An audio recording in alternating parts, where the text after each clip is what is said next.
Monsieur le secrétaire général de la préfecture, monsieur le député, madame la conseillère départementale, mesdames et messieurs les élus, mesdames et messieurs les représentants des associations civiles et patriotiques, messieurs les porte-drapeaux, chers scouts de Saint-Jean-Baptiste, du Val-d'Orge, chers Morsaintois, chères Morsaintoises, et je ne dirai pas trois personnes qui ont été évoquées ce matin lors de la messe, c'est-à-dire Michel Ducrot, qui est le président d'honneur de l'UNC, Yves Garcin, qui est vice-président de l'UNC, et Jean-Claude Rebourg, qui est vice-président de l'UNC aussi, et au comité de souvenir du général de Gaulle, qui ne peuvent pas être là aujourd'hui, mais qui sont avec nous par la pensée.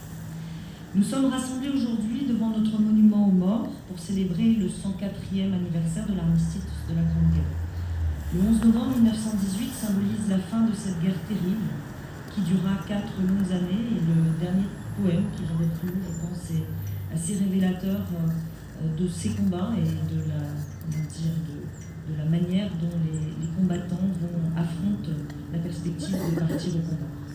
C'est en ce jour que le maréchal Foch signe l'armistice dans un wagon provenant de son train d'état-major dans la clairière de Rotonde, en forêt de Compiègne. Le cessez-le-feu est appliqué à 11h. 11h, quelques minutes avant notre célébration. Des volées de cloches et des sonneries de clairons se mettent à résonner partout dans le pays, annonçant la victoire de la France et la capitulation d'Allemagne. À 16h, Georges Clemenceau monte à la tribune de la Chambre des députés et déclare « Honneur à nos grands morts qui nous ont fait cette victoire.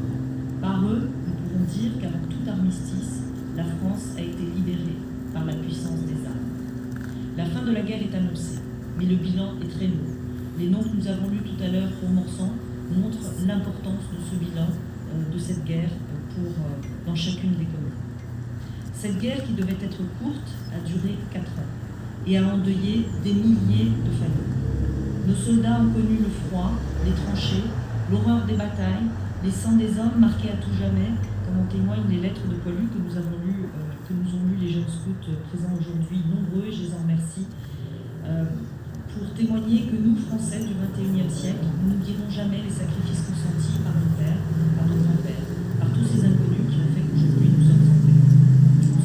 Nous sommes libres, disons. Nous sommes ici aujourd'hui pour ne pas oublier ceux qui se sont battus au péril de leur vie pour sauver leur patrie, toutes ces femmes qui se sont engagées aussi pour remplacer leurs maris dans les usines et dans les champs. Georges Clemenceau confie en ce soir du 11 novembre au général Mordac « Nous avons gagné la guerre, et non sans paix. Maintenant, il va falloir gagner la paix. Et ce sera peut-être encore plus difficile. » Et c'est aujourd'hui, pour célébrer cette paix, que nous nous retrouvons. Pour raconter aux jeunes générations, et vous êtes nombreux et merci, qui nous entourent, ce qui s'est passé lors de cette guerre, pour empêcher que cela se répète. Nous comprenons en ce 11 novembre 2022 que cette paix est plus fragile que jamais, puisque la guerre est à nouveau proche de nous. Nous réalisons à quel point se remémorer l'horreur de cette guerre est essentiel, car nous devons sensibiliser et protéger nos enfants, que cela ne se reproduise pas. La paix est fragile et tellement inestimable.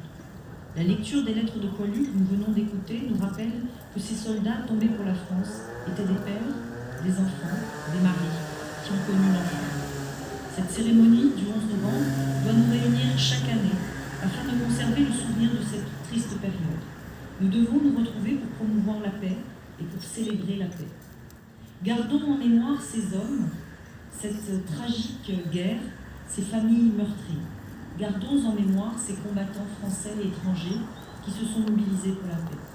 Transmettons cette mémoire à la nouvelle génération qui nous entoure aujourd'hui et s'engage avec nous pour commémorer cet armistice. Le contexte mondial actuel nous oblige malheureusement à penser à ces hommes qui se battent aujourd'hui près de notre pays, on l'a dit en Ukraine, mais qui tombent également sous les balles pour la France dans des pays, dans d'autres continents. Notamment, je souhaiterais évoquer, ils ne sont pas sur cette stèle, mais sont tombés récemment, Adrien Quelin et Alexandre Martin, qui ont été tués au Mali le 12 octobre 2021 et le 22 janvier 2022. Ils avaient 29 ans, ils avaient 24 ans. Nous devons aujourd'hui continuer ce combat pour la paix, en transmettant cette mémoire, ces lettres, ces témoignages, grâce à nos seniors, mais aussi grâce à ces jeunes qui se sont mobilisés, ces jeunes générations qui doivent construire la paix de demain. Nous devons également comprendre qu'au-delà des armes, un autre combat doit être mené par chacun d'entre nous, qui seul sera symbole de paix, celui de la lutte contre le réchauffement climatique, qui, si on n'y prend pas garde, sera un vecteur supplémentaire de guerre et de tension entre les peuples. Les poilus, en ce 11 novembre 2018, disaient que c'était la der des der. Et pourtant, combien de soldats, de civils, de femmes, d'hommes, d'enfants sont-ils encore tombés sous les feux de la Deuxième Guerre mondiale, de la guerre d'Algérie, des opérations extérieures et de la guerre d'Indochine, et aujourd'hui encore en Ukraine et sous les coups du fanatisme religieux. Aujourd'hui, plus que jamais, nous devons porter ce message d'espoir, de réconciliation et nous unir tous pour laisser à nos enfants un patrimoine universel et terrestre qui leur permette de regarder vers l'avenir. Cet avenir, cet horizon, c'est la paix qui doit être notre seule obsession, ainsi que la défense de nos valeurs démocratiques, qui est la seule garante du respect des peuples, de leur identité et de leur territoire. Vive la République, vive la France.